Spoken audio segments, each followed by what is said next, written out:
బాబు CM గారు వచ్చారా? లోపల గుళ్ళు అర్చన చేయిస్తున్నారు. ఏంటి పని? నేను ఆయన ఒకే స్కూల్లో పనిచేశాం. ఓ మాట అడుగుదామని వచ్చాను. ఎవరా రామచంద్రయ్య, చాలా రోజులు కనిపించావు, బాగున్నా? ఏం బావురా, కోడళ్ళు కొడుకులు ఎప్పుడు చస్తానా అని ఎదురు చూస్తున్నారు. అదేందిరా, నీకు నెల నెల పెన్షన్ వస్తుందిగా, వాళ్ళ మీద ఆధారపడ్డం దేనికి? ఈ గవర్నమెంట్ లో పెన్షన్ కూడానా? ఎన్నిసార్లు ఆఫీస్ చుట్టూ తిరిగినా లంచం అడుగుతున్నారే కానీ పెన్షన్ ఇవ్వడం లేదు. దానికి కూడా పెద్ద ఆయన ఎందుకయ్యా? అప్లికేషన్ ఆఫీస్ లో ఇవ్వు, మా సెక్రటరీ చూస్తాడు. చూస్తారు. నువ్వు నీ సెక్రటరీ చూడడానికి పనికి వస్తారు, పనులు చేయడానికి కాదు. నువ్వు సెక్రటరీ పదా, నేను తర్వాత వస్తాను. ఒరే ముందు నువ్వు కారెక్కరా.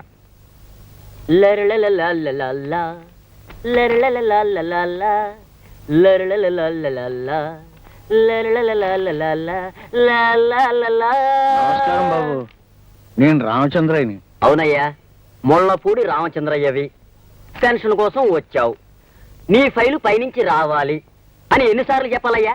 అయినా ఎప్పుడు పెన్షన్ నీ గొడవ నీదే గాని టేబుల్ మీద ఉందన పెట్టావా? ఒక ఆఫీని తెచ్చిచ్చావా అని. అతనికి వచ్చేదే 300, అందులో నీకు 100 మందు ఇస్తే ఇంకా అతనికి ఏం మిగులుతుంది బాబు? నువ్వెవడవయ్యా? నన్ను సీఎం అంటారులే. సీఎం అంట, సీఎం పెద్ద చీఫ్ మినిస్టర్ లో పోజు. సీఎం గారు క్షమించండి సార్. Good morning sir. క్షమించండి సార్. సోంబేరి బాబు. ఉజ్జి, ఆఫీస్ టైం అయిపోయింది, కాస్త నిద్రలేస్తా. లే. నమస్కారం సార్.